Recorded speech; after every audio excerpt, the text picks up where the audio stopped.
In Aichai Coexistence Academy, the boys are forced to coexist with the girls by throwing away their masculinity. Fudo Namura transferred there without knowing anything and was then surrounded in class by a group of armed girls. At the Five Swords meeting, they discuss about what to do with the new transfer student. The audience also gets to know that Namura started a brawl as old school and injured more than 40 people, both serious and minor, though he was injured the most of all.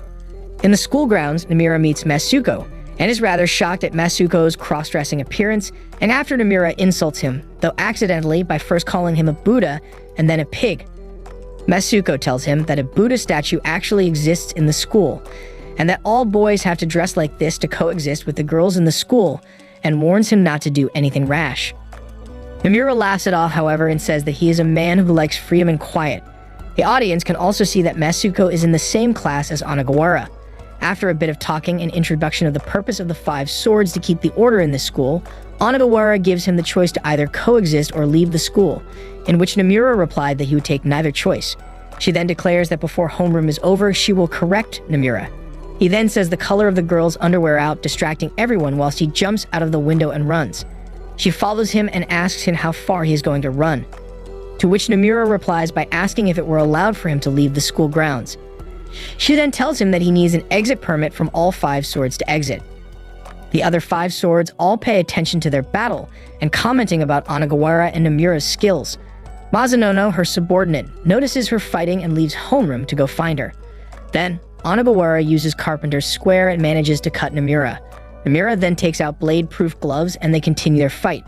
Namura eventually trips over a tree root, whilst Onagawara takes the opportunity to perform an out-of-rotation before using Cycle on Namura, almost taking him out if not for him moving with Shivering Cloud again and getting to the side of Onagawara, putting his hand onto her side. Onagawara congratulates him for being able to touch her, then tells him that he is done for and raises her blade, to which he says that he has a gun while she has a sword. Onagawara smiles and moves the blade down. Namura then uses the magic bullet on Onagawara, which disables her and shocks everyone watching except Amo. Then, Namura explains that he modified the defective technique of a certain sword school and prevents Onagawara from taking her blade and punching him. Mazanono appears in the school grounds and hits Namura on the head, which causes Namura to accidentally kiss Onagawara, breaking the left side of her mask and shocking both of them. After Namura regains his senses, he quickly moves back and argues with Mazanono about the responsibility of the kiss.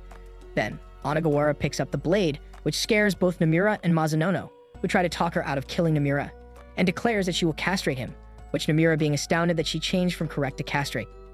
Later, it can be seen that Onagawara is still chasing Namura and trying to slice him, while Namura declares that he will get the exit permit. The next day in class, Namura is shown to be the center of attention whilst holding some cakes he got from the smuggler. Rumors of him possibly kissing girls when they let their guard down is rampant in the class. Namura then calls out Saki by her underwear color, much to her embarrassment. When Namura asks her about the whereabouts of Onagawara, she seems to blame him for something, and another girl, Yui, comes forward and scolds him for being insensitive. In the next scene, a young girl walking with her smiling mother is shown with the former wearing a demon mask and a whole scene in gray. Then it is shown that that was a dream that Onagawara had in her room.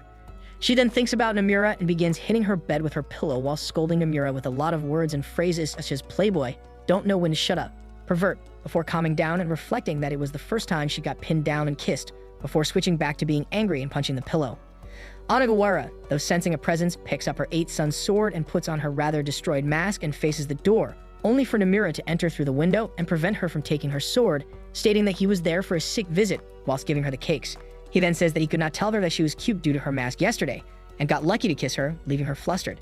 But when Namura asks for an exit permit, she states that she would not give one to him no matter what. Namura appears to get angry, but then states indirectly that he would like to see her in her casual wear, which led her to ultimately want to give him the certificate.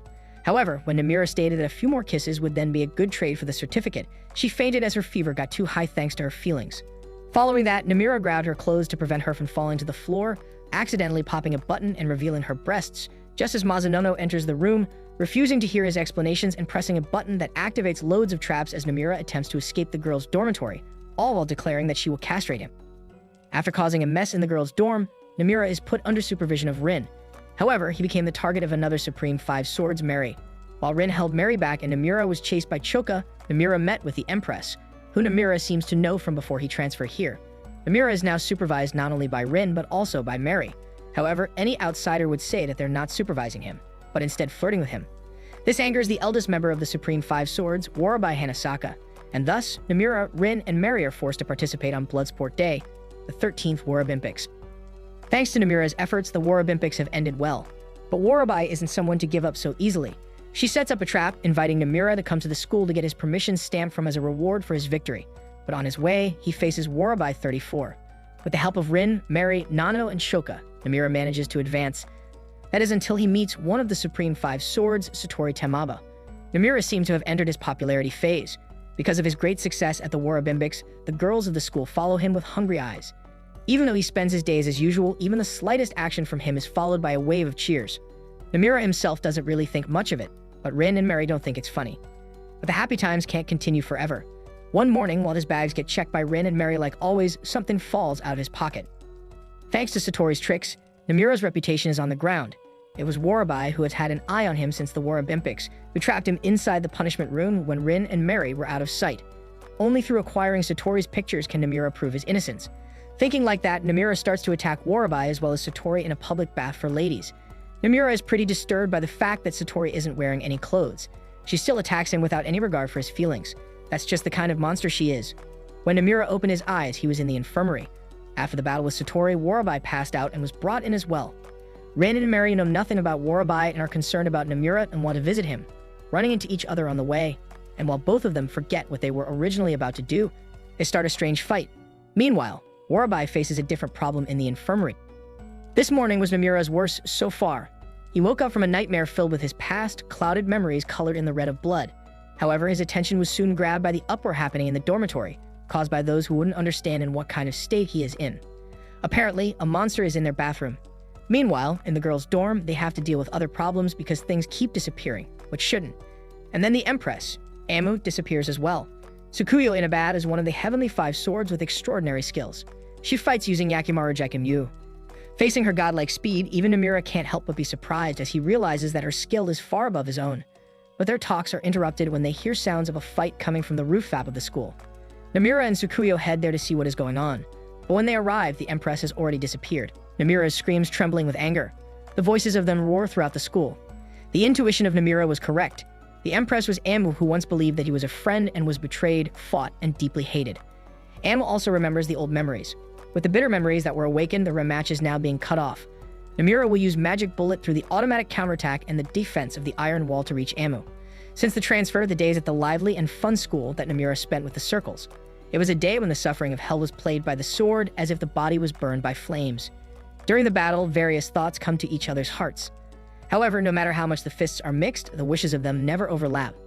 The more they understand each other, the farther they are from our hearts. And when it's finally settled, in heavy rain, Namura and Amu finally arrived.